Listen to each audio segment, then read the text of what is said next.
এটা কথা স্পষ্ট, তেওঁলোকৰ সংগঠনৰ কথাৰ মাজত আমাৰ ক'বলগীয়া একো নাই। তেওঁলোকৰ এটা আভ্যন্তৰীণ বিষয়। কিন্তু ছোৱালীজনীয়ে এটা গোচৰ শংকৰৰ ওপৰত দিছে, গোচৰটো ন্যায়ালয়ৰ বিচাৰাধীন হৈ আছে।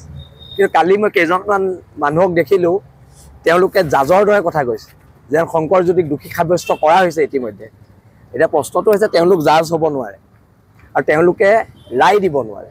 এতিয়া আমাৰ ক্ষেত্ৰতো আমি এজন মানুহক থু মাৰিছোঁ বুলি এটা ভুৱা নিউজ প্ৰচাৰ কৰিছিলে, পিছৰ পৰ্যায়ত ন্যায়ালয়ে আমাক তাৰ পৰা দোষমুক্ত ঘোষণা কৰিলে, কাৰণ আমি এইটো ক্ৰাইম কৰা নাছিলোঁ বুলি প্ৰমাণ হ'ল।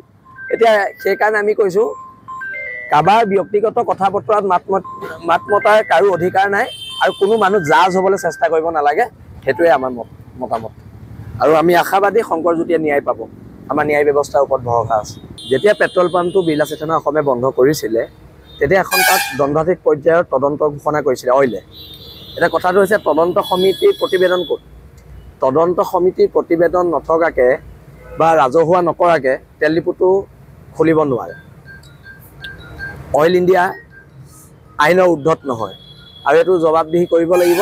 আৰু এই বিষয়ে কাইলৈ, আজি যিহেতু দেওবাৰ, কাইলৈ অইলৰ লগত এই বিষয়ে আলোচনাত বিৰলা চেতনা অসমৰ নেতৃবৰ্গ বহিব। এটা কথা স্পষ্ট, তেওঁলোকৰ সংগঠনৰ কথাৰ মাজত আমাৰ ক'বলগীয়া একো নাই। তেওঁলোকৰ এটা আভ্যন্তৰীণ বিষয়। কিন্তু ছোৱালীজনীয়ে এটা গোচৰ শংকৰৰ ওপৰত দিছে, গোচৰটো ন্যায়ালয়ৰ বিচাৰাধীন হৈ আছে।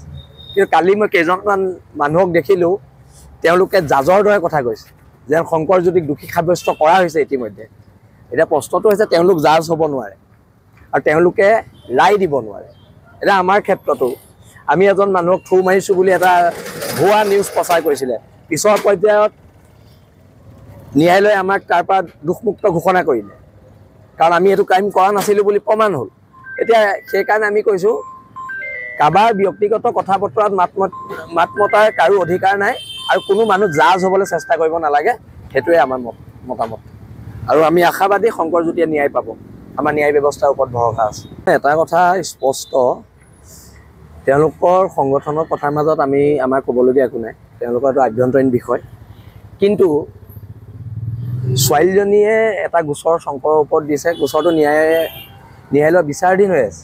কিন্তু কালি মই কেইজনমান মানুহক দেখিলোঁ, তেওঁলোকে জাজৰ দৰে কথা কৈছে যেন শংকৰজ্যোতিক দোষী সাব্যস্ত কৰা হৈছে ইতিমধ্যে। এতিয়া প্ৰশ্নটো হৈছে, তেওঁলোক জাজ হ'ব নোৱাৰে আৰু তেওঁলোকে ৰায় দিব নোৱাৰে। এতিয়া আমাৰ ক্ষেত্ৰতো আমি এজন মানুহক থু মাৰিছোঁ বুলি এটা ভুৱা নিউজ প্ৰচাৰ কৰিছিলে, পিছৰ পৰ্যায়ত ন্যায়ালয়ে আমাক তাৰ পৰা দোষমুক্ত ঘোষণা কৰিলে, কাৰণ আমি এইটো ক্ৰাইম কৰা নাছিলোঁ বুলি প্ৰমাণ হ'ল। এতিয়া সেইকাৰণে আমি কৈছোঁ, কাৰোবাৰ ব্যক্তিগত কথা বতৰাত মাত মতাৰ কাৰো অধিকাৰ নাই আৰু কোনো মানুহ জাজ হ'বলৈ চেষ্টা কৰিব নালাগে। সেইটোৱে আমাৰ মতামত। আৰু আমি আশাবাদী শংকৰজ্যোতিয়ে ন্যায় পাব। আমাৰ ন্যায় ব্যৱস্থাৰ ওপৰত ভৰসা আছে। যেতিয়া পেট্ৰল পাম্পটো বিৰলা চেতনা অসমে বন্ধ কৰিছিলে, তেতিয়া এখন তাত দণ্ডাধীশ পৰ্যায়ৰ তদন্ত ঘোষণা কৰিছিলে অইলে। এতিয়া কথাটো হৈছে, তদন্ত সমিতিৰ প্ৰতিবেদন ক'ত? তদন্ত সমিতিৰ প্ৰতিবেদন নথকাকৈ বা ৰাজহুৱা নকৰাকৈ তেল ডিপুটো খুলিব নোৱাৰে। অইল ইণ্ডিয়া আইনৰ উৰ্ধত নহয় আৰু এইটো জবাবদিহি কৰিব লাগিব।